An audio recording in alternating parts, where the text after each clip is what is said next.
ভগবৎ প্রসাদ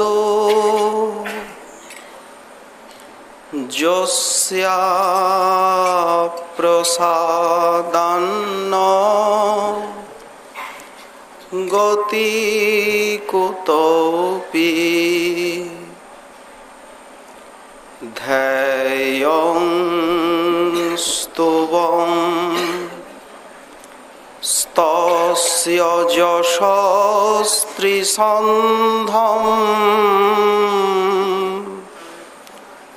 বন্দে গুরো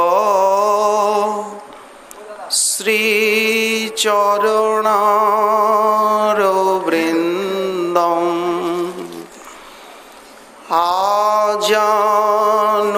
আজানুলম্বিত ভুজৌ কনকাবদাতো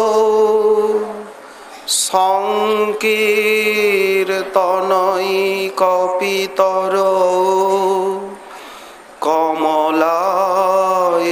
কমলায়তাক্ষো বিশ্বম্ভরো দ্বিজবরো যুগধর্মপালো বন্দে জগৎ প্রিয়করো করুণাবতারো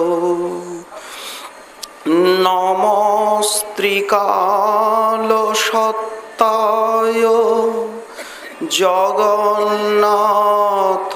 জগন্নাথসুতায় চ সভৃতায় সপুত্রায়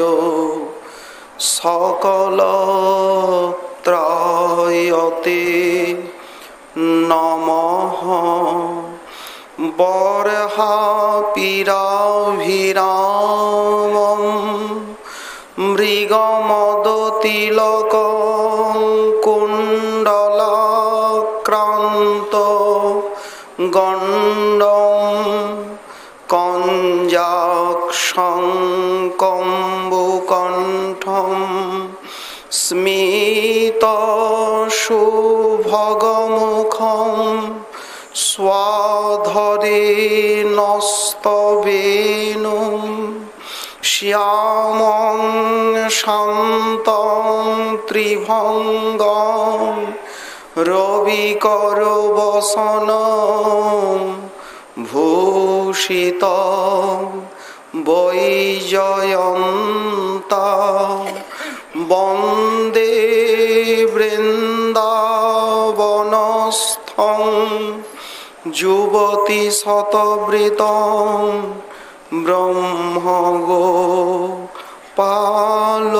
ব্রহ্মগোপালবেশং তপ্তকাঞ্চন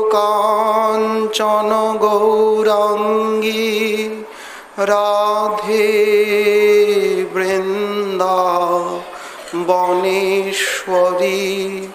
বৃষভানুসুতে দেবী ত্বাং নমামি হরিপ্রিয়ে মূকং করোতি বাচালং পঙ্গুং লঙ্ঘয়তে গিরিম যৎকৃপাতমহং বন্দে পরমানন্দমাধবম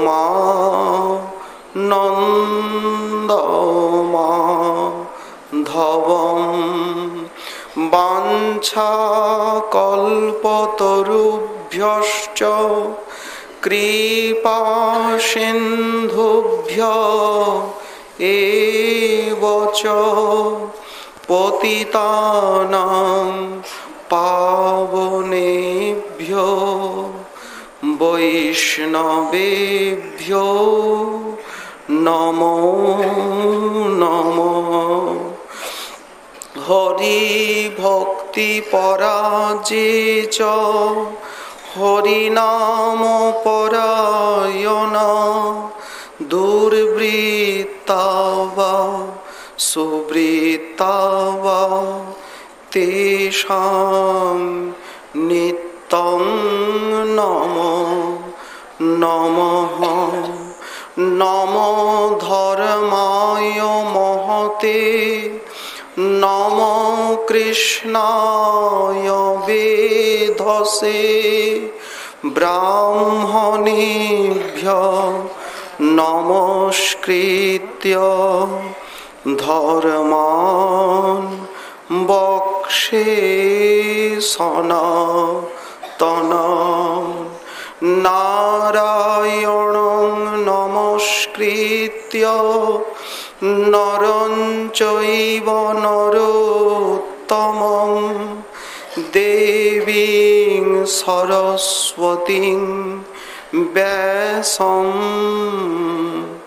ততো জয়মুদীরয়েৎ। জয় রূপ সনাতন ভট্ট রঘুনাথ শ্রীজীব গোপাল ভট্ট দাস রঘুনাথ। এই ছয় গোসাইয়ের করি চরণ বন্দন, যাহা হইতে বিঘ্ন নাশ অভীষ্ট পূরণ। দুর্গমে পথিমেন ধস্য স্খলৎপাদগতে এর মোহ। সকৃপা যষ্ঠি দানেন সন্ত সন্ত বলম বনম।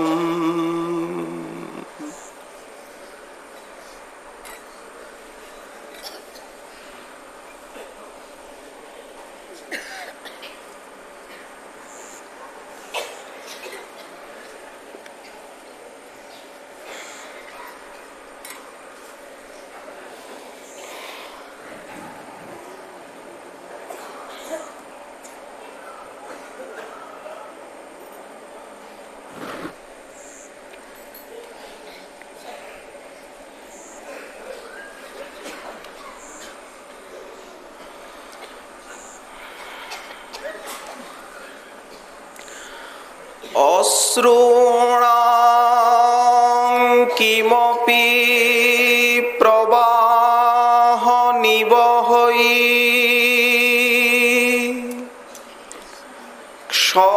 ক্ষৌণিং পুরঃ পঙ্কিলাং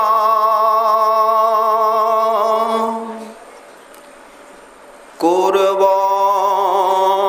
পানিতলে নিধায় বদরা পাণ্ডুং কপোলস্থলিম।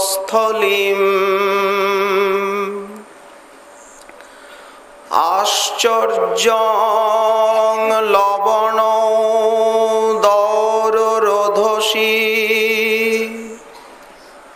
বসন দধানং শুকম। গৌরী ভূয় হরি স্বয়ং বিতনুতে রাধা পদাব্জে রতিম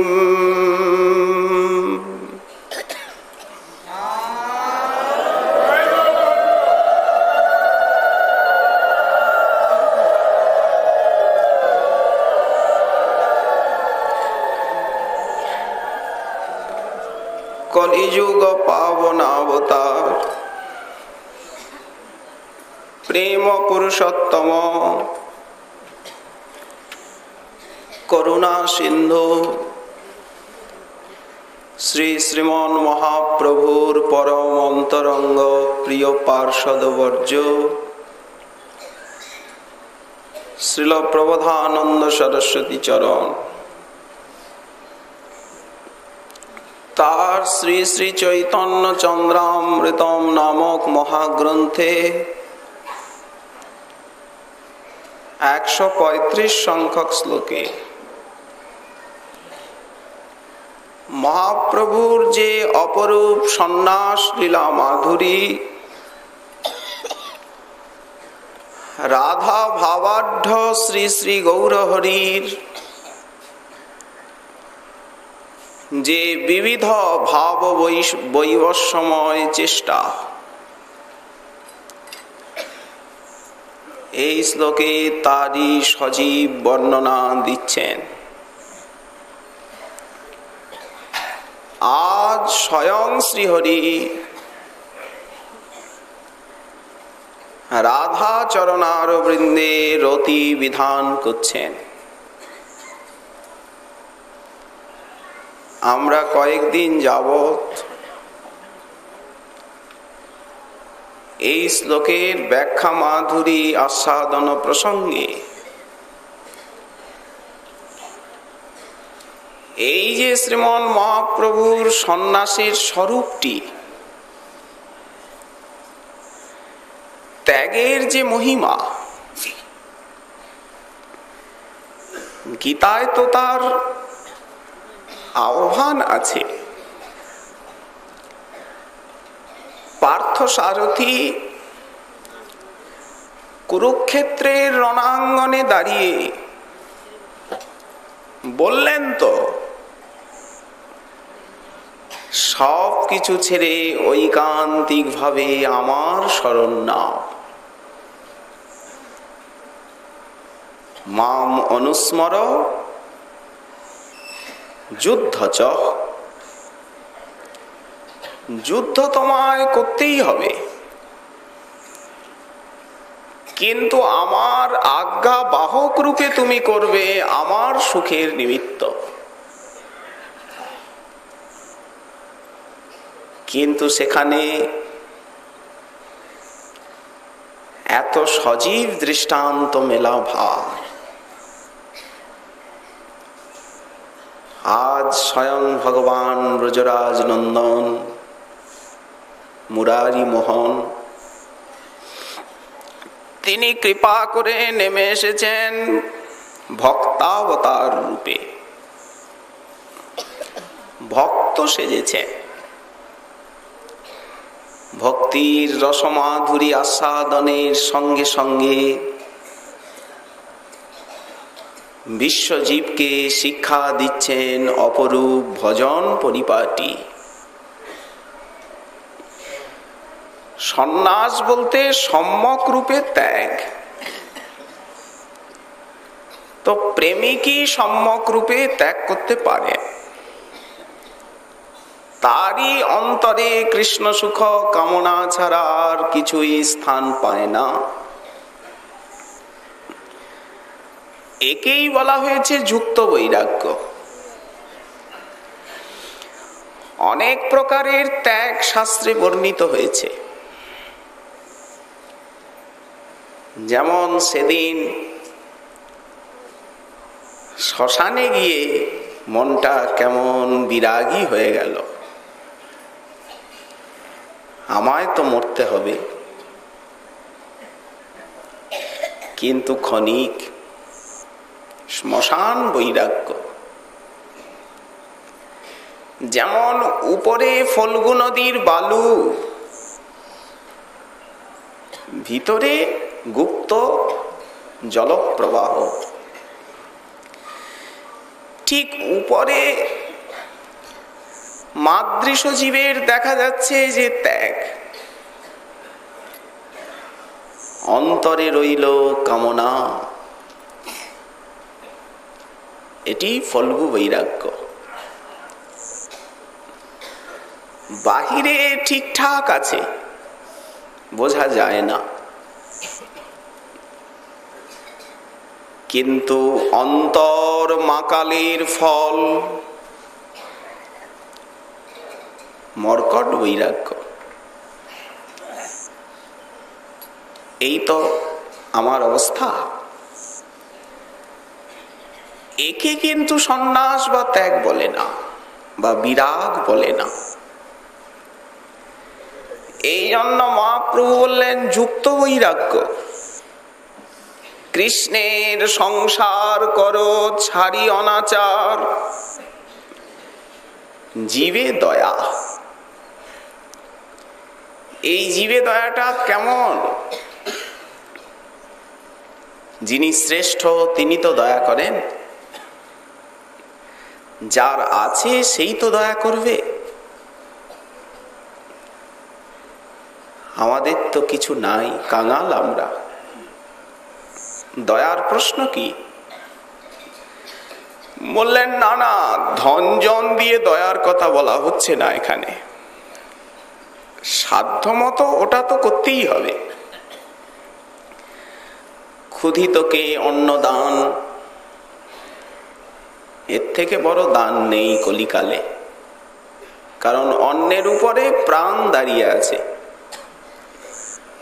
অন্নদান সর্বশ্রেষ্ঠ দান। পীড়িত ব্যক্তিকে ঔষধ দান, দিন দুঃখীর সেবা। সেটা যদি আবার বৈষ্ণবের সেবা হয় তাহলে তো কথাই নাই, সোনায় সোহাগা। এ দয়া তো করতেই হবে। কিন্তু দয়া বলা হয়নি, সেবা বলা হয়েছে। যিনি দয়া করেন তিনি শ্রেষ্ঠ হন, যে দয়াটা গ্রহণ করেন তিনি কৃপাভাজন হন। আপনার আছে, আমার নেই, আমি প্রার্থী। কিন্তু মহাপ্রভু এই প্রকার বলেননি। মহাপ্রভু দয়াটাকে সেবায় নিয়ে এসেছেন। আচ্ছা, তাহলে দয়া এবং সেবা এর ভিতরে প্রভেদ কি? সেবায় যিনি সেবক তিনি অনুগ্রহ প্রার্থী হন, সেবা করে নিজেকে ধন্য মনে করেন, কামনা করেন জন্মে জন্মে যেন সেবা পায়। সেবাই সাধনা, সেবাই সিদ্ধি। ইহলোকে সেবা, পরলোকে সেবা, সেবা বিনা কিছু নাস্তি। সেখানে অভিমান থাকে না। সেব্য হন বড় আর সেবক হন অনুগ্রহ প্রার্থী। দয়া এবং সেবায় এই প্রভেদ। মহাপ্রভু যে জীবের সেবা বললেন সেটি কি? ওই যে বললেন না, ঈশ্বরে প্রেম, বৈষ্ণবের প্রতি অগাধ শ্রদ্ধা ভক্তি, মৈত্রী। আমাদের গোস্বামীপাদ একটা চমৎকার কথা বলেছেন। আমাদের তো বিচার বুদ্ধি এসে যায়, ছোট বড় ভাবনা এসে যায়। কেন আসে? জন্ম জন্মান্তরের অপরাধী কারণ। সকল বৈষ্ণব শনে অভেদ দেখিয়া যে কৃষ্ণ চরণ ভজে সে যায় তরিয়া। কিন্তু আমরা তো অভেদ দেখতে পারি না। এককালে বৈষ্ণবে যে ছোট বড় বলে, নিশ্চিন্তে থাকুক, সময় লাগবে, সে পাইবে কোনো কালে। এ জন্মে হবে না, কয়েক জন্ম লাগবে। তাহলে বৈষ্ণবের প্রতি যে অগাধ শ্রদ্ধা ভক্তি, বৈষ্ণবীয় সেবা বা দয়া এক বিচিত্র বৈচিত্র্যপূর্ণ। সেটা কেমন? বৈষ্ণব দেখিয়া পরিব চরণে, হৃদয়ের বন্ধু জানি। বাড়িতে জামাই এলে কেমন ব্যগ্রতা, কেমন আদর সম্মান, কোথায় শোয়াবো, কোথায় বসাবো। আর জামাই ঠাকুরও মনে করেন যে শ্বশুর বাড়ি এসেছি, মামা বাড়ির আবদার নয়, শ্বশুর বাড়ির আবদার। ঠিক সেই প্রকার কি বৈষ্ণবগণকে আমরা শ্রদ্ধা ভক্তি আদর প্রীতি নিষ্কপটে করতে পারি? পারি কোথায়? হয় না।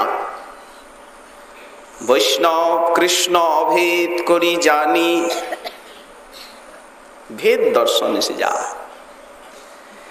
এই জন্যই তো এত শ্রবণ কীর্তন ধামবাস, শ্রী গুরুচরণ আশ্রয়, এত চরণামৃত অধরামৃত,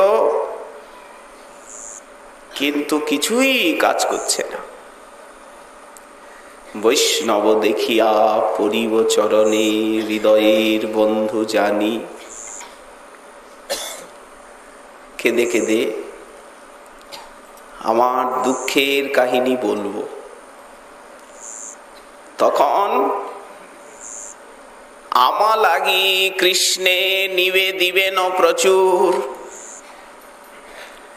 ক্রন্দনে হৃদয় বিগলিত হবে, আমার হয়ে তিনি শ্রীকৃষ্ণ চরণে নিবেদন করবেন। যেমন বাসুদেব দত্ত নিবেদন করলেন, প্রভু সব জীবের পাপ তাপ অপরাধ আমায় দাও, এদেরকে উদ্ধার করো। প্রভু আনন্দে আত্মহারা, ধন্য বাসুদেব। যেমন প্রহ্লাদ মহাশয় ভগবান নরসিংহদেবকে বললেন, প্রভু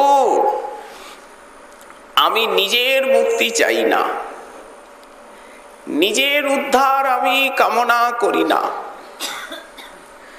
যারা নির্জনে বসে নিজের উদ্ধারের জন্য জপ তপ আরাধনা সাধন করছেন, আমার মনে হয় তারা স্বার্থপর। তুমি আমায় এই ক্ষুদ্রতা দিও না। আমি চাই যে সবাই তোমায় পান, সবাইকে নিয়ে তোমায় পেতে চাই। শ্রী নৃসিংহদেব প্রসন্ন হলে, বেশ, এই আসন দেখছো তো, আমি বসেছি এই আসনে, বসো এই আসনে, রাজত্ব করো। প্রেম ভক্তির প্রচার। প্রহ্লাদ মহাশয়ের রাজত্ব ছিল ভক্তির রাজত্ব, ভাগবত ধর্মের রাজত্ব। মহারাজ প্রিয়ব্রত তিনিও বৈরাগী, স্বয়ম্ভুব মনুর জ্যেষ্ঠ পুত্র। কিছুতেই উনি সংসার করবেন না। দেবর্ষিপাদ নারদের সঙ্গ প্রভাবে পরম বৈরাগী। আচ্ছা, এই রকম ভক্তিমান যারা, তারা যদি জগতের শ্রেষ্ঠ আসন না নেন তো কে নেবে? স্বয়ম্ভুব মনু অনুরোধ করতে করতে করতে করতে হেরে গেছে। একদিন পর্বত শিখরে বসে গুরু শিষ্য ভগবত কথা আলোচনা করছিলেন।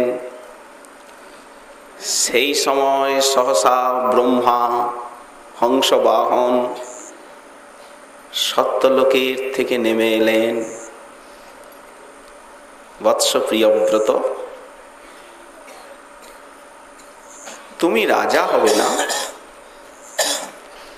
তুমি যদি রাজা না হও কি করে জগতের স্থিতি ঠিক থাকে? ভক্তি বিনা জগতের নাহি অবস্থান। তাহলে তো উত্তানপাদের মতো অবস্থা হবে। দেখলেন তো, সুনীতিকে আদর করল না, রুচিকে আদর করল, নীতিকে আদর করল না। উচিত তো নীতিকে আদর করা, রুচিকে আদর করা তো উচিত নয়। আমার মন যেদিকে যা চাইছে আমি তাকে আদর করব, নীতি তো এ কথা বলে না। সে সুষ্ঠ সুনীতিকে ত্যাগ করে আর সুরুচিকে আদর করল, যা বাস্তবিক নিত্য সত্য শাশ্বত ধ্রুব। ধ্রুব বলতে কি? অক্ষয় অব্যয় অবিনশ্বর। তাকে অনাদর করে দিয়ে আর আপাত মনোরম উত্তমকে সে কোলে নিল। এটা কি ঠিক হলো? দশাটা তো এই হবে। অনেক বোঝালেন প্রিয়ব্রতকে। এখন পিতামহের আদেশ, পিতার আদেশ, গুরুদেবের আদেশ। উনি মাথা পেতে নিলেন, আচ্ছা রাজা হব। কিন্তু কিরকম রাজা? কৃষ্ণের সংসার করো ছাড়ি অনাচার। একেই আমরা ভক্তি সিদ্ধান্তে পেলাম যুক্ত বৈরাগ্য বা সন্ন্যাস। গোস্বামীপাদ লিখছেন যে যেখানে সেবার প্রতি আদর নেই, সেইখানেই সেই বৈরাগ্যটিকে বুঝতে হবে ফল্গু বৈরাগ্য, অর্থাৎ তুচ্ছ। এই জন্যই তো সাবধান করে দেওয়া হয়েছে। ভক্তি সাধনার লক্ষ্য হচ্ছে সেবা। কত সুন্দরভাবে প্রভুর সেবা করব পরিপাটির সঙ্গে।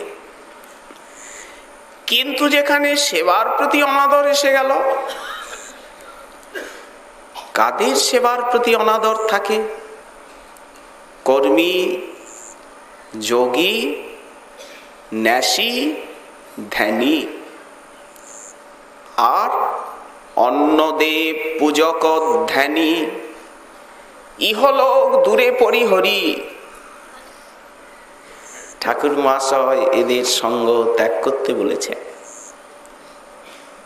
কেবল ভকত সঙ্গ, লীলা কথা রসরঙ্গ, প্রেম কথা, তবে হবে বিপদ বিনাশ। প্রেম ভক্তি চন্দ্রিকা। তো বাধাটা কোথায়? গোস্বামীপাদ বললেন একটা জায়গায় বাধা। যত্র যত্র ভক্তি সম্বন্ধ গন্ধোপি বর্ততে তত্র তত্র এব নিরপরাধেন স্থাতব্যম ইতি। যেখানে যেখানে ভক্তির গন্ধ মাত্র আছে, ভক্তির গন্ধ বলতে কি? শ্রদ্ধা। শ্রদ্ধার আভাস যেখানে আছে সেইখানেও সাবধান হতে হবে যাতে অপরাধ না হয়ে যায়। এই অপরাধী সব সর্বনাশকে ডেকে আনলো। জীবন শুষ্ক কাণ্ডার মতো হয়ে গেল, শুষ্ক কাষ্ঠের মতো হয়ে গেল জীবন। অপরাধ অর্জন ছাড়া জীবনে আর কিছুই পাওয়া গেল না। শুধু বৈষ্ণবগণ এই রকমই তো অনুভব করেন। গোরা পহু না ভজিয়া মইনু, তাই তো হা গৌরাঙ্গ বললে নয়নে অশ্রু দেহে পুলক জাগে না। সেই দোষে হা নিতাই হা রাধে বললে হৃদয় বিগলিত হয় না। কেন হয় না? বাধা কোথায়? এই স্থানেই বাধা। গোরা পহু না ভজিয়া মইনু, আমি প্রেম রতন ধন হেলায় হারাইনু। এই অবস্থা। সঙ্গে সঙ্গে এসে গেল অন্নাভিনিবেশ, অন্নাভিলাষ, আর ভক্তিপথে চলতে দিল না। অধনে যতন করি আমি ধন ত্যাগিনু, গৌর কীর্তন রসে মগন না হইনু। কেন বা আছয় প্রাণ কি সুখ লাগিয়া, নরোত্তম দাস কেন না গেল মরিয়া। মহাজন প্রেমের অভাবে ক্রন্দন করেছে, অন্তত সাধক সাধনার অভাবে ক্রন্দন করুন। এই তো ভজনে আনন্দ পাচ্ছি না, সেবা করে আনন্দ পাওয়া যাচ্ছে না, এই অভাবটুকু তো জাগুক। প্রেম তো বহু দূরে, কোটি মাইল দূরে প্রেম। এই জন্য আমি অন্ন জল বিষ খাই, মরিয়া নাহিকো যাই। আমার প্রাণ রহে কি সুখ লাগিয়া, কি সুখ পেয়ে আর বেঁচে আছি। এমন গৌরাঙ্গের গুণ আমি না করিলাম শ্রবণ, হায় হায় করিয়ে হুতাশ। কিন্তু সময় থাকতে তো চেতন হতে পারলাম না। হরে কৃষ্ণ মহামন্ত্র আমি মুখ ভরি না লইনু। যদি জপ করতাম, যদি কীর্তন করতাম, চেতদর্পণ মার্জিত হতো, ভব মহা দাবাগ্নি নির্বাপিত হতো, শ্রেয় কৈরব কুসুমের চন্দ্রিকা বিকশিত হতো, বিদ্যা বধূ জীবন লাভ করত, প্রতিপদে আনন্দ সাগর উদ্বেলিত হতো, সর্ব আত্ম দেহ মন প্রাণ স্নপিত হতো সেই সুধারসে। কিন্তু নিলাম না। হরে কৃষ্ণ মহামন্ত্র মুখ ভরি না লইনু। জীবন মৃত গোবিন্দ দাস। যখন এই অনুভূতি এলো, মহৎ কৃপা ছাড়া কিছু হবার নয়, পরশমণির স্পর্শ ছাড়া কখনোই মলিন লৌহ সুবর্ণে পরিণত হতে পারে না। যে যতই সাধন ভজনের কথা বলুন না কেন, কৃপা ছাড়া হবার নয়।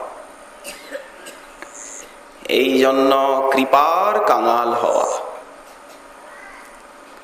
যখন এই অনুভূতি এলো, তার থেকে এলো সন্ন্যাস, এই আরতি উৎকণ্ঠা ব্যাকুলতার নিমিত্ত। মহাপ্রভু যে সন্ন্যাসটি নিলেন কেন? গৌরলীলার একমাত্র উদ্দেশ্যই হচ্ছে জীব শিক্ষা, জীব উদ্ধার।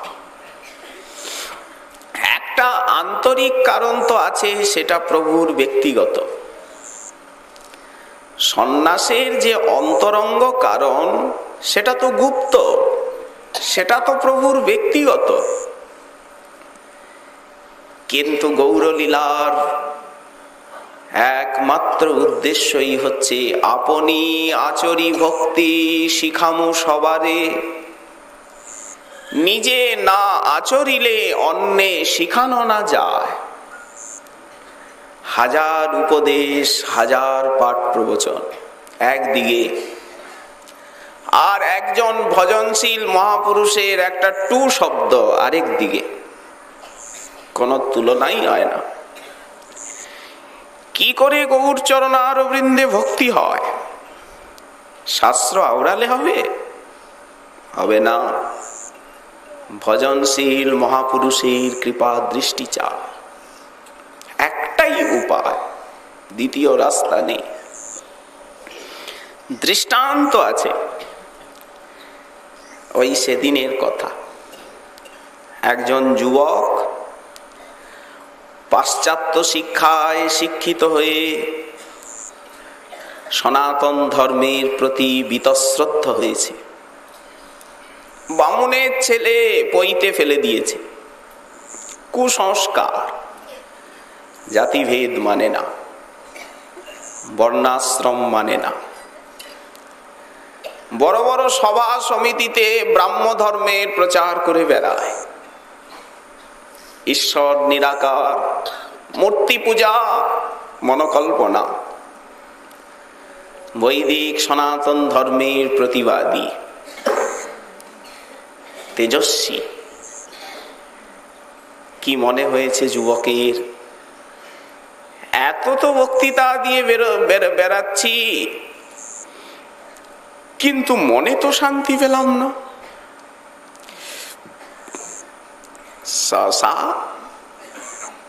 নবদ্বীপে এসেছে, ভাগ্য ভালো যুবকের। এখানে সাধু মহাত্মা কেউ আছে কি?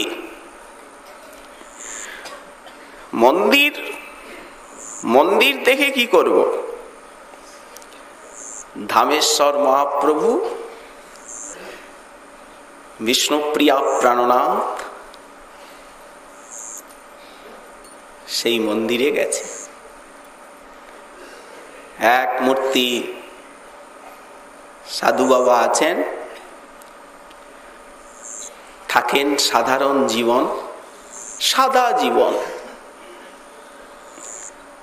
মহাপ্রভুর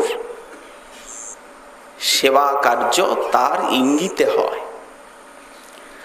সকালবেলা মঙ্গল আরতির পর আর উনি মহাপ্রভুর কাছে গিয়ে জিজ্ঞাসা করেন, প্রভু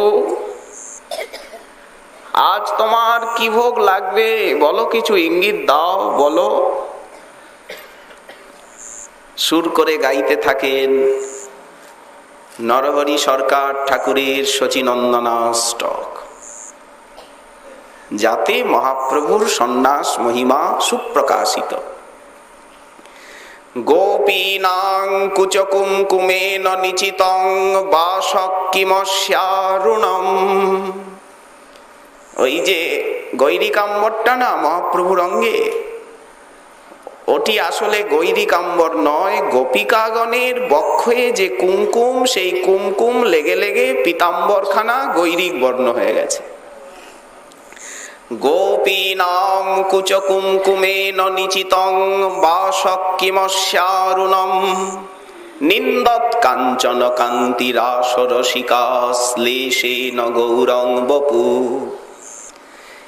এই যে শ্রীমন মহাপ্রভুর কষিত কাঞ্চন কান্তি, ওটা কাঞ্চন বর্ণ কি করে হলো? কাঞ্চন বরণী কে বটে সে ধ্বনি, ওই তার অঙ্গচ্ছটা লেগে গেছে, ভিতরেও লেগেছে বাইরেও লেগেছে। এখন রং ঢং তার বদলে গেছে। রাস রসিকা শ্লেষেন গৌরং বপু। কি তত্ত্ব শচীনন্দন, কি তত্ত্ব আমাদের গম্ভীরানাথ গৌরহরি।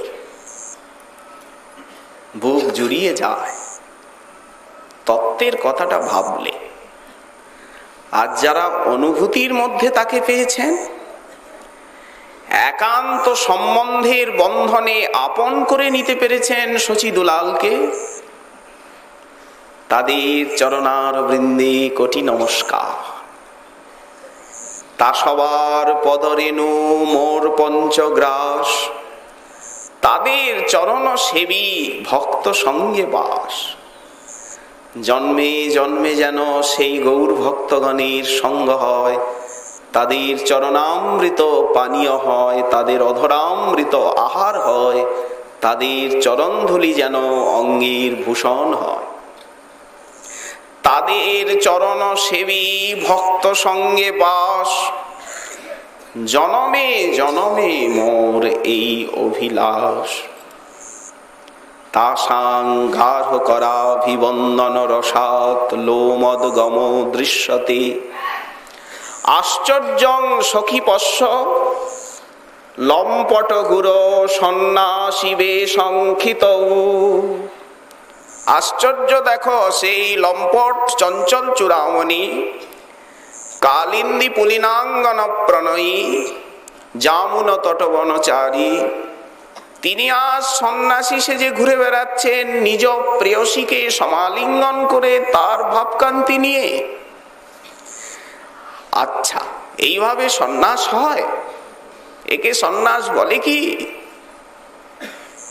কিভাবে সন্ন্যাসকে আস্বাদন করেছেন মহাপ্রভু, চিন্তার বিষয়। যুবক সে তো মহাপ্রভুর দর্শনে যায়নি, গেছে সাধু দর্শনে। জগতে এমন কিছু ব্যক্তি আছেন যারা ভগবানকে মানেন না, কিন্তু মাতা পিতাকে মানেন না এমন ব্যক্তি কিন্তু পাওয়া যায় না। আবার সাধু মহাত্মাদেরকে মানেন না এমন ব্যক্তি খুব বিরল আছেন। কেন? তাদের স্বভাব চরিত্রের ভিতরে একটা আকর্ষণী শক্তি আছে, সম্মোহিনী বিদ্যা জানেন, তারা অভ্যাস করেছেন। তো সেই বাবাজি মশাই নবদ্বীপের প্রখ্যাত বিদ্বান, কিন্তু পরম ত্যাগী, পরম বিরাগী, দিনহীন কাঙাল ভাবে থাকে। প্রণাম করেছে গিয়ে, বাবা কোথা থেকে আসা হয়েছে? যুবক কিন্তু হিন্দু ধর্মই মানে না, সনাতন ধর্মই মানে না, পইতে খুলে ছুঁড়ে ফেলে দিয়েছে। নিজের কুল দেবতা আছেন রাধা শ্যামসুন্দর বিগ্রহ, বাবা পরম বৈষ্ণব ছিলেন, কিন্তু যুবক ওই দিকে মুখ ফিরিয়েও তাকায় না। কোথা থেকে আসা হয়েছে তোমার? দেখতে শুনতে বেশ মিষ্টি, দেখেই মনে হচ্ছে সম্ভ্রান্ত পরিবারের। তোমার জন্মস্থান কোথায়?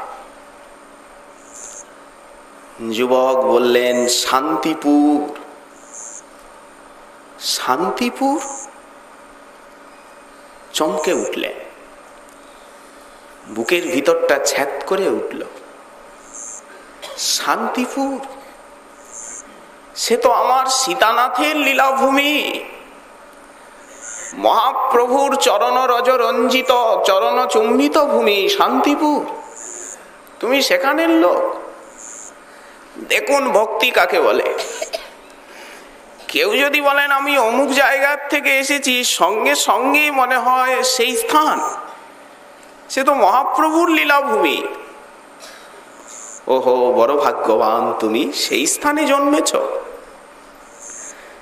একটু প্রীতির সঙ্গে কথাবার্তা বলছে।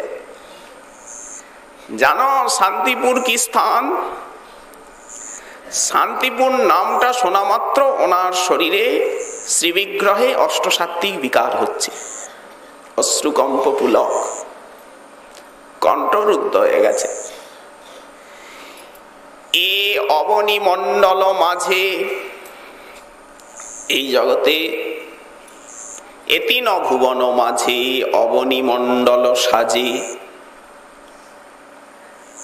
তাহে পুন, এই যে গৌর দেশ, শোক মোহ তাপত্রয় যার নামে শান্ত হয়, হেন সেই শান্তিপুর গ্রাম। গৌরমণ্ডলের কি মহিমা! এ অবনী মণ্ডল এ তিন ভুবন মাঝে অবনী মণ্ডল সাজে, তাহে পুন অতি অনুপম।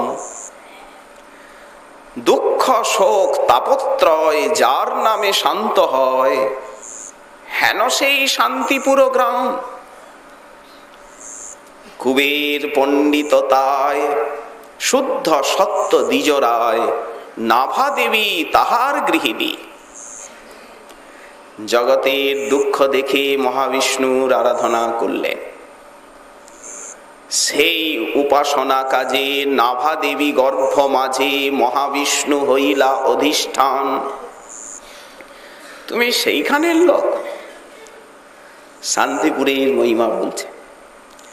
আচ্ছা বলো দেখি, শান্তিপুরের কোন জায়গায় তোমার বাড়ি? কোন বংশের তুমি? যুবক আস্তে করে বলল, জন্মেছিলাম শ্রী অদ্বৈত প্রভুর বংশে। চমকে উঠেছেন উনি লাফ দিয়ে। অদ্বৈত প্রভুর বংশে তুমি জন্মেছ? হা করে তাকিয়ে রয়েছে। তুমি অদ্বৈত প্রভুর বংশে জন্মেছ? যিনি মহাপ্রভুকে কেঁদে কেঁদে এনেছেন, বিশ্বজীবের কল্যাণের জন্য নিজেকে বিলিয়ে দিয়েছেন,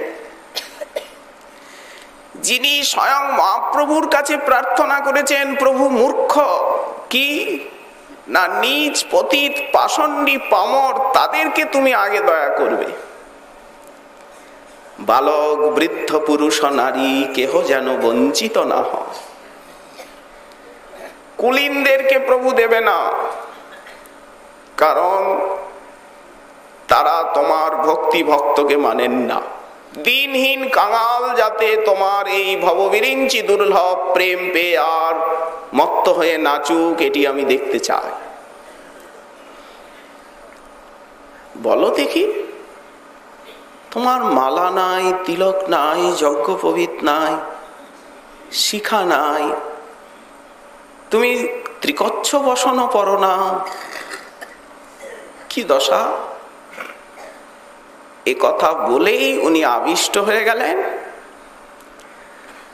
অদ্বৈত প্রভুর যে দ্বিতীয় সন্তান কৃষ্ণ মিশ্র ঠাকুর, জ্যেষ্ঠ পুত্র তো অচ্যুতানন্দ, কৃষ্ণ মিশ্র, বলরাম মিশ্র, গোপাল, জগদীশ, অদ্বৈত প্রভুর এই পঞ্চপুত্র গৌরগত প্রাণ। সেই কৃষ্ণ মিশ্রের বংশধর যুবকটি, উনি আবিষ্ট হয়ে গেলেন, কাঁদছেন, অষ্টসাত্ত্বিক বিকারে অঙ্গ থরহরি কম্প। শেষে যুবক হা করে তাকিয়ে আছে, সে কিছুই বুঝতে পারছে না যে কি হচ্ছে ব্যাপারটা। তবে মনে হচ্ছে কোন একটা অলৌকিক শক্তি অতর্কিতে যেন তার ভিতরে প্রবেশ করছে। উনি তো সমাধিস্থ হয়ে গেছেন, কিরকম যেন অবস্থা, অদ্বৈত প্রভুর গুণ স্মরণ করে একটা শক্তি যেন তরতর তরতর করে প্রবেশ করছে, বৈদ্যুতিক শক্তি। হুঙ্কার দিয়ে উঠলেন, তুমি একদিন বড় বৈষ্ণব হবে। উত্তরকালে তিনি হয়েছিলেন ঢাকার গ্যান্ডারিয়ার গোসাইজি। দেখুন মহতের কৃপা কাকে বলে। মহৎ কৃপা ছাড়া একদিন যশোহর জেলার এক শিক্ষিত যুবক, সে তার দাদার কৃপায় আজকাল চৈতন্য ভাগবত, চৈতন্য চরিতামৃত পড়ে, নিজের অগ্রজ পরম বৈষ্ণব। ভালো লাগে, গৌর ভক্ত দেখলে ইচ্ছে হয় একটু কথা বলি, কিন্তু সম্ভ্রান্ত বংশের একটা আভিজাত্য আছে। ঠাকুর মহাশয়ের প্রার্থনা একদিন হাতে এলো। প্রথম খুলেই উনি বললেন, গৌরাঙ্গ বলিতে হবে পুলক শরীর। গৌরাঙ্গ বলতেই শরীর পুলকিত হবে? আচ্ছা তো বলি, গৌরাঙ্গ গৌরাঙ্গ গৌরাঙ্গ, হা গৌরাঙ্গ। কই পুলক হলো না, গ্রন্থ টান মেরে সরিয়ে দিয়েছে। বিশ্বাস হচ্ছে না। ভাই বলছি, গৌরাঙ্গ বলতে কারো পুলক হয়, নয়নে অশ্রুবাণ আসে, এইরকম লোক আছে জগতে? খুঁজতে খুঁজতে যুবক সত্য অন্বেষী, যদি জীবনে সত্যকে লাভ করবার স্পৃহা থাকে, তিনি পতনের শেষ সীমায় যদি চলে যান, তথাপি মহৎ কৃপায় উন্নতির শেষ সীমায় এই জন্মেই যেতে পারেন, যদি তিনি নিষ্কপটে সত্যানুসন্ধিৎসু হন। কাপট্য থাকলে হবে না।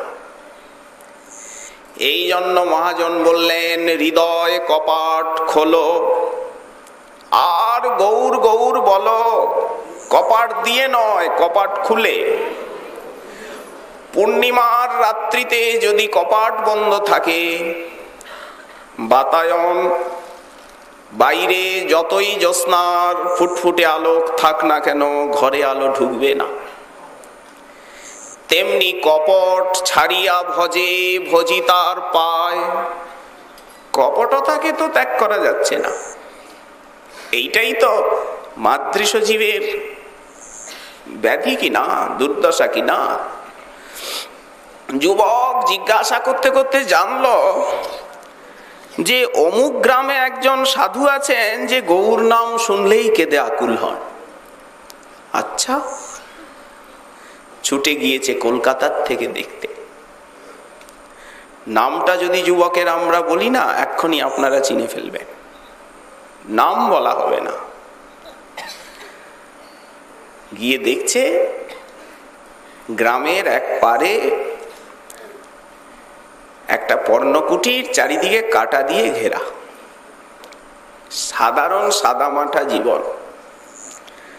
সাধু মহাত্মাগণকে চেনাই যায় না, অত সহজ কথা নয়। দৃষ্টি চাই। তো যুবক বাইরের থেকে, ওখানে তো যাওয়া যাচ্ছে না, কাটা দিয়ে ঘেরা। গৌর হরি বল, জয় গৌর যেই বলেছে না, সঙ্গে সঙ্গে ঝুপড়ির দ্বারটা খুলে গেছে।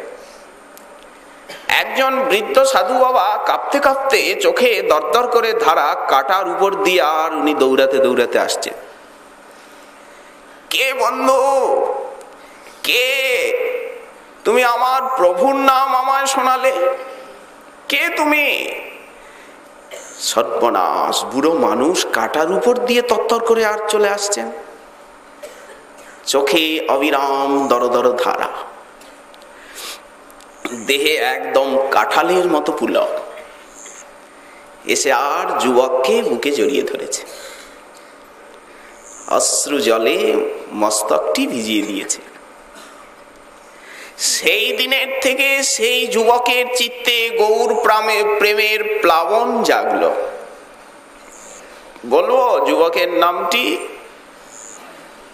অমিয় নিমাই চরিত রচয়িতা। একবার ঢাকা বিক্রমপুর মহকুমার আরিয়াল গ্রামের থেকে এক যুবক আসেন গৌর তত্ত্ব জানবার জন্য বৃন্দাবনে। প্রেম ভক্তির রাজধানী তো বৃন্দাবন। তো যুবক খাস বাঙাল, সে দেশে যা শোনেন তাতে মন ভরে না। মহাপ্রভুর সম্বন্ধে জানতে চান উনি। কুলের ঠাকুর আমাদের গৌর সুন্দর। সেই সময় বৃন্দাবনে শ্রেষ্ঠ অনুভবী বিদ্বান ছিলেন রাধারমণের সেবায়িত সখালাল এবং গোপীলাল গোস্বামী। সিদ্ধ রামকৃষ্ণ পণ্ডিত বাবার বিদ্যাগুরু এই দুই। তো তারা তো ব্রজবাসী, বাংলা ভাষা জানেন, কিন্তু ততটা বলতে পারেন না। যুবক সেও খাস বাঙাল, যে বাংলা ভাষা বলে, ওনারা জানেন বাংলা ভাষা, কিন্তু সেটা বই পুস্তকে, বুঝতে অসুবিধা হয়। আলোচনা হবে কি? তখন তারা বললেন, দেখুন আপনি এত দূরের থেকে এসেছেন, যুবক যুবক এখনো হয়নি, কিশোর। তো এই যে কেশিঘাট না, আমাদের এখানে অনতি দূরে এখানে গৌর শিরোমণি মহাশয় বলে এক প্রাচীন মহাত্মা আছে, অলৌকিক তার চরিত্র। তো তার কাছে যান, সিদ্ধ পুরুষ। গেছেন যুবক, পরিচয় দিলেন, ঢাকা বিক্রমপুরের থেকে এসেছি অমুক স্থানে, আর আরিয়াল গ্রামের নাম। তো উনি আসন দিয়ে প্রণাম করলেন। বৃদ্ধ কিছু বলেন না, উনি ওনার আপন মনে জপ তপ করছেন। এই প্রকার 7-8 কয়েকদিন অতিবাহিত হয়ে গেল। আসলে উনি প্রণাম করে আসন দেন আর চুপচাপ নিজের কাজ করেন। একদিন যখন প্রণাম করছেন উনি, তখন কিশোর করেছে কি, পা দুটো বাড়িয়ে দিয়েছে। আমি এত দূর থেকে এলাম আপনার কাছে একটু গৌর তত্ত্ব জানবো, আর আপনি আমায় আচার্য সন্তান বুদ্ধিতে খালি প্রণামই করেন, আসল কথা কিছুই বলেন না। এই নিন, আমি পা দুটো বাড়িয়ে দিলাম, আপনি যত পারেন প্রণাম করুন, আমি নয় নরকে যাব, তথাপি আমায় গৌর তত্ত্ব জানিয়ে ধন্য করুন। ছোট কিশোরের মুখে এত বড় দার্ঢ্যতাপূর্ণ কথা শোনা মাত্র ওনার বিগ্রহে সাত্ত্বিক বিকার ওনাকে যেন ব্যাকুল করে তুলল। উনি বুকে নিয়ে গাঢ় আলিঙ্গন করলেন। তুমি গৌর তত্ত্ব জানার জন্য এত পিপাসু? তাকে বুকে নিয়ে কাঁদছেন। অশ্রু জলে যুবকের মস্তক ভিজে গেল। সেই দিন থেকে কোনো কথা নাই, বার্তা নাই, কিছু নাই। আমাদের ব্রজের যারা ভজনশীল মহাত্মা না, তারা অত্যন্ত কথার কৃপণ, অন্য কিছুতে কৃপণ না, কথাবার্তায় কৃপণ। তারা সময় নষ্ট করতে চান না, সময়ের সদ্ব্যবহার জানেন। তো ওই যে আলোচনা, কখন আপনি আলোচনা করবেন মহাশয়, হাজার গন্ডা কথা। তারা সব সময় সাধনে ডুবে থাকতে চান, অন্তরে সেই রাধা মাধবের গৌর গোবিন্দের দিব্য লীলা দর্শন করতে চান। সাধনার অতল তলে তলিয়ে গেছেন তারা, মহানিধি পেয়েছেন, রসসাগরের ডুবুরি তারা। কথা বলবার সময় আছে নাকি? প্রশ্নের জবাব দেওয়ার মতো সময় আছে? ওই যে আলিঙ্গন করলেন না, আর ওই যে অশ্রু জলে মস্তকটা ভিজিয়ে দিলেন, সেই যুবকের অন্তরে গৌর প্রেমের বন্যা জাগল। উত্তরকালে পরম গৌর ভক্ত হয়ে গেলেন তিনি। শুধু ভক্ত নয়, পূর্ববঙ্গের একজন শ্রেষ্ঠতম গৌর ভক্তির প্রচারক। দেখুন মহৎ কৃপা কি জিনিস। এক যুবক এসেছিল, ত্রিপুরার রাজা গৌরচন্দ্র মাণিক্য বাহাদুরের সচিব। সে যুবক সনাতন ধর্মে অত বিশ্বাসী নয়, খ্রিস্টান হবে এই আকাঙ্ক্ষা। কিন্তু চাকরি করে নিরুপায়, মহারাজ পরম বৈষ্ণব। ত্রিপুরার রাজবংশ এবং মণিপুরের রাজবংশ বংশ পরম্পরায় বৈষ্ণব।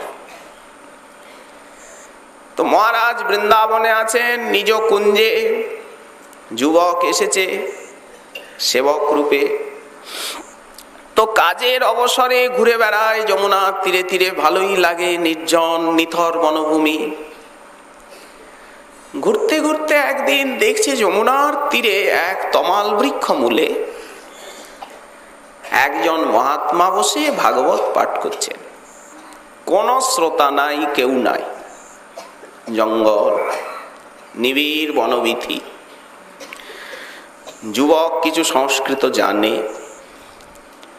মহারাজের সভায় বড় বড় বক্তা যান, পাঠ কীর্তন লেগেই আছে ত্রিপুরার রাজধানীতে। যুবকের শ্রদ্ধা বিশ্বাস নাই, হ্যাঁ চাকরি করে। তিনি একটু দাঁড়িয়ে শুনলেন, বাহ, বেশ পাণ্ডিত্যপূর্ণ ব্যাখ্যা, কিন্তু শ্রোতা কই? শ্রোতার দরকার কি? শ্রোতার জন্য হরিকথা নয়, হরিকথা হরির জন্য, তাকে শোনাতে তার কথা, জগৎকে শোনাতে নয়। মহাত্মা একটা নিয়ম করে শ্রীমদ্ ভাগবত পাঠ করছেন সংকল্প নিয়ে, এই তমাল তরু রূপী ইষ্টদেবকে শোনান। ওই ওনার ধারণা, এই তমাল তরু আছে ব্রজের কল্পবৃক্ষ, তিনি ইষ্টদেবের অবস্থান সেইখানে অনুভব করে আর তাকে শোনাচ্ছেন ভাগবত দিয়ে।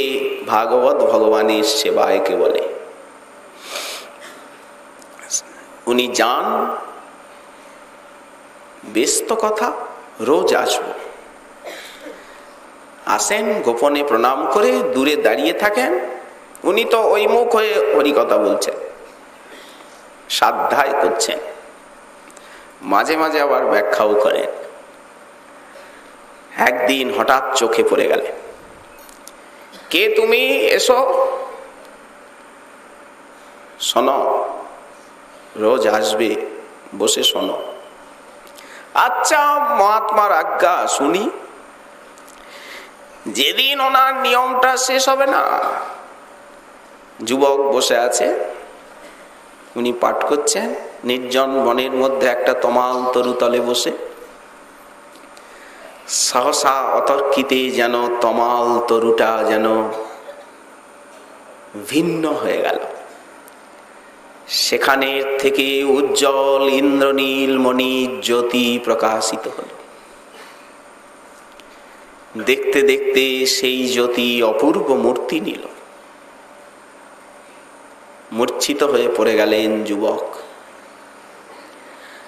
কি হয়েছিল, কি দেখেছিলেন তা তিনিই জানেন। চারিদিকে নিথর নিঝুম পরিবেশ, অদ্ভুত শিহরণ দিগন্ত ব্যাপী। যখন অনেকক্ষণ পরে মূর্ছাটা ভাঙল, তখন দেখছেন সেই মহাপুরুষের কোলে ওনার মস্তক। মহাপুরুষ হাসছেন, সরস সজল দৃষ্টি। রাধারমণ, আমার রাধারমণ তোমায় কৃপা করল, হৃদয়ে ধারণ করো এই কৃপা। রাধারমণের কৃপা পেলে, রাধারমণ দেখছো তো, আমাকে দেখো, ধারণ করো এই কৃপাকে হৃদয়ে, সুদুর্লভ। আমি যেমন দেখছো তো গাছের তলায় বসে নির্জনে ভাগবত পাঠ করছি তার সুখের জন্য, তুমিও এই প্রকার দেশে গিয়ে ভাগবত দিয়ে ভাগবত ভগবানের আরাধনা করবে, শ্রোতার অপেক্ষা রাখবে না, বাইরের কাঞ্চন সম্মান কোনো কিছুর অপেক্ষা না রেখে নির্মল ভাবে হরিকথা দিয়ে শ্রীহরির সেবা করবে। এই সাধনা, এতেই তুমি সিদ্ধি লাভ করবে। ওই দেখুন স্পর্শমণির স্পর্শ। উত্তরকালে সেই অবিশ্বাসী, যিনি দুদিন পরে খ্রিস্ট ধর্মাবলম্বী হতেন, তিনি হয়েছিলেন প্রসিদ্ধ গৌর ভক্ত শ্রী রাধারমণ ঘোষ। আমরা যে তিনটি দৃষ্টান্ত দিলাম, মহৎ কৃপা, কেমন স্পর্শমণি, যে তার স্পর্শে অতর্কিতে একজন অবিশ্বাসী ব্যক্তির জীবনেও প্রেমের প্লাবন আসতে পারে। তিনটি দৃষ্টান্তই আপনারা গৌড়ীয় বৈষ্ণব জীবনে পাবেন। এই জাতীয় স্পর্শমণি, স্পর্শ ব্যতীত জীবনে বাস্তবিক ত্যাগ আসে না। কি করে আসবে? আস্বাদন না পেলে। আজ গৌর সুন্দর সব অবতার সার শিরোমণি, তিনি বিশ্বজীবকে প্রেম দিয়ে ধন্য করবেন। ত্যাগের মহান আদর্শ বিশ্বে স্থাপন করবেন। তাই তো জননী এবং ঘরণীকে কাঁদিয়ে অদ্বৈত, শ্রীনিবাস, হরিদাস, বক্রেশ্বর, মুরারি, মুকুন্দ, মাধব, বাসু এইসব ভক্তগণকে কাঁদিয়ে নদিয়া আধার করে আর সন্ন্যাসীর সংকল্প নিলেন। সেই সময় যে মহাপ্রভুর তীব্র বৈরাগ্য, আর জননী ঘরণীর প্রতি যে প্রভুর উপদেশ, ভক্তবৃন্দের প্রতি প্রভুর যে আদেশ, সেইগুলি যদি আমরা পর্যালোচনা করি, তাহলে মহাপ্রভুর সন্ন্যাসের যে হার্দিক অভিপ্রায়, সেটি আমাদের চোখের সামনে সহজ সরল হয়ে যাবে। মহাজন সবই বর্ণনা করে রেখে গেছেন আমাদের জন্য। অধরামৃত পড়ে রয়েছে থালি ভরা, আমরা তাদের উচ্ছিষ্টভোজী কাঙাল মাত্র। শ্রী শ্রীমন মহাপ্রভুর কৃপা হলে আমি কাল আবার এই বিষয়ে আস্বাদনের আকাঙ্ক্ষা রইল। আজকে আমাদের শ্রী শ্রী চৈতন্য চন্দ্রামৃতম কথা এইখানেই বিশ্রাম দেওয়া হলো।